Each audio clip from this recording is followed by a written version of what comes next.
What's going on, guys, and welcome back to Top 10 Nerd. We've done it. We have all arrived. It's Friday. We've waited weeks to see how this mess is going to unfold. Is Wanda the villain in this show? Is Ralph Mephisto? Is that Quicksilver from Fox's universe, or is that our Quicksilver? Is that Quicksilver? What's going on here? Most of these questions are now answered. So here to go over the WandaVision finale, I'm Taylor McWatters, and spoilers included, of course. Okay, since episode 1, I was hooked on this show. It was creepy, and we weren't really sure what was going on for quite some time. We knew that Vision was back somehow, and we knew that the pair were living in a sitcom. We saw the teasers, we didn't know much going into it, and it was great. It was pleasant to see the Marvel Cinematic Universe take a step back for the first time in a while, because now we're in the dark again. We don't know what's going on. We just have this small idea in this little bubble that's ready to expand.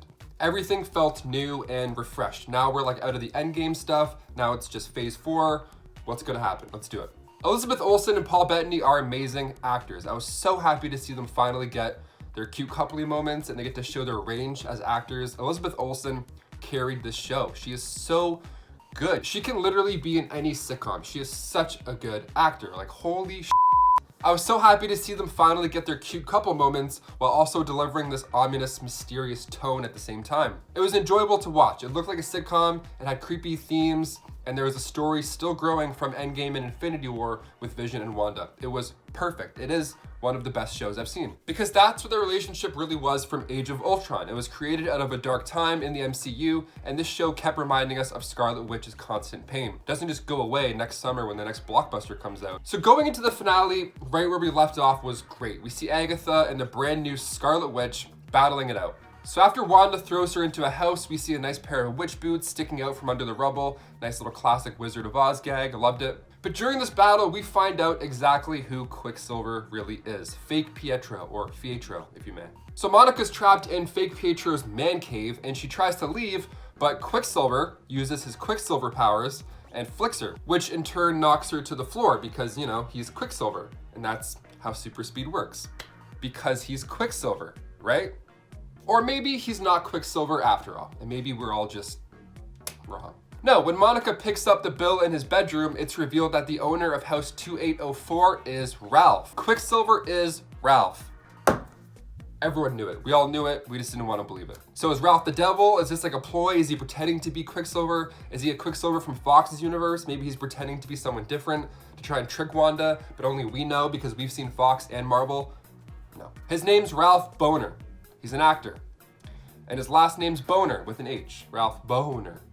Yeah, and if you're looking for anything more than that with Quicksilver and Fox and the X-Men, congratulations, you've played yourself. Congratulations, you played yourself. So Billy and Tommy watch as their dad fights another version of their dad, and the way that they're watching and waiting, kind of scared, mirrors that of Wanda and Pietro. Because when they were young, they were waiting for a Tony Stark creation to end them as well. Now, the only difference is Tommy and Billy have their superpowers, so they run outside and give them a hand. The boys are great, so they can handle the military while Wanda fights Agatha. That's cool. That's a cool thing. And then Monica Rambeau shows up after escaping Boner's man cave, and similar to how Quicksilver stopped bullets from hitting Hawkeye, Monica stands in the way of the boys and takes those bullets. Only she handles them a little bit better. She absorbs them with her powers, and then they fall to the ground after slowly phasing through her behind her back. It's an amazing scene. It really shows the powers that Monica has, and it's great. I got goosebumps. And then Billy as well stops a bullet that missed her. So everyone's got powers, and bullets just aren't gonna do the same thing that they did to that Quicksilver. Not in this town. And that's kind of the last we see of Monica and her powers. There isn't this super speed fight where it's Tommy and Billy versus that Quicksilver and Agatha. There isn't a crazy Avengers type battle where everyone's going at it at the same time. It's nothing like that, which is good because you can follow along easier, but I really feel like Monica didn't get enough action or screen time in this finale. The focus now is mainly with Wanda and Agatha, which is fine. That's the main plot here. And then when Wanda traps Agatha inside the hex using symbols that trapped her in the last episode, we get a chilling reveal of the Scarlet Witch. Not just a cloud vision, we see her in the flesh for the rest of the episode, and it's amazing. The new look is amazing, and she kicks Agatha's and when it comes down to what to do with Harkness, Wanda makes her a permanent nosy neighbor. So she literally turns her into Catherine Hahn. She's now Catherine Hahn. I hate my life, Dale. Dale, I hate my life. I have nobody to tell. about you. It seemed okay. This show was always about Wanda and Vision, and while fans knew they were expecting a sad goodbye, another sad goodbye that is, this time it's on Wanda's terms, mostly.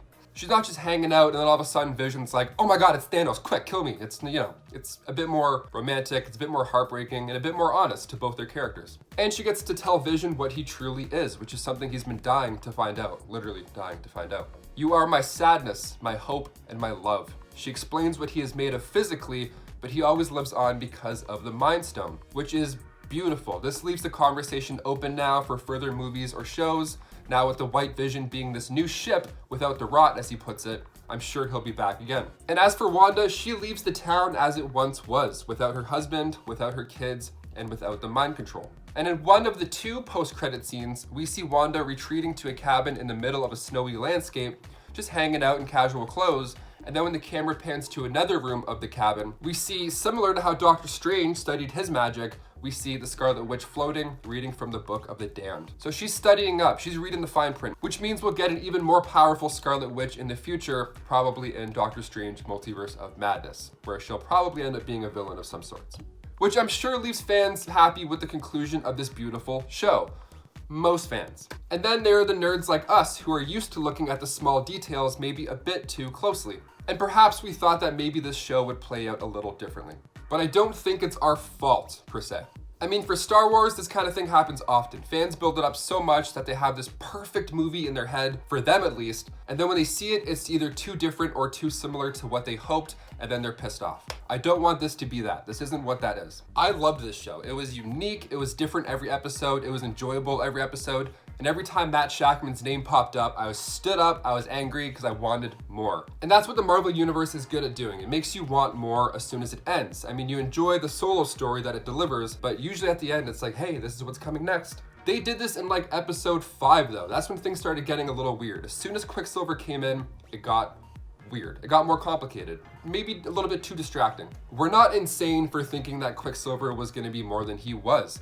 This isn't just a bunch of fans who want to see super punches and super kicks. We know Deadpool 3 is coming to Marvel. We know Disney owns Fox. We're watching this on Disney Plus. We can see Fox properties. This is a thing we're seeing every single day. And then when we see Evan Peters as Quicksilver with Quicksilver's powers referenced as Quicksilver, in a world where everybody's minds are controlled, of course we're gonna think more. Of course we're gonna think that he's from Fox and that this is now the merger happening on screen. The other magician we've been watching on the big screen has a movie titled Multiverse of Madness coming out next. So this idea didn't just come from a Reddit post and then we decided to run with it. For fake Pietro to literally just be a fake Pietro the whole time, well rather an actor named Ralph Bohner, felt a little bit cheap. And it honestly felt like an element that was included in the show that didn't need to be there. I mean, it was cool and it got us talking, but maybe a bit too much. Monica Rambeau is a new and exciting addition to the Super roster. In a post-credits scene, we see her back again. This time she's meeting to talk in an empty movie theater, to remind us where we could be right now. And she meets up with an agent who in fact turns out to be a Skrull. This Skrull informs her that she's needed up there, up in space. So that's super exciting now to see her lead into Captain Marvel 2. We can look forward to that. Monica was a great addition to the show. Awesome. So while some things didn't happen, a lot of things did, and those things were actually really enjoyable. It was nice to see the focus on Wanda for over a month. It's been a long time coming, and she's finally getting her time to shine. Now the big question is, will the Scarlet Witch be evil, or will she be good? It can go either way. I don't know. What do you guys think? Guys, let us know in the comments down below your thoughts of the finale, or just the show in general, because we'd love to hear your feedback. I've been your host, Taylor McWatters. Thanks so much for tuning in to Top 10 Nerd, and we'll catch you next time. Peace.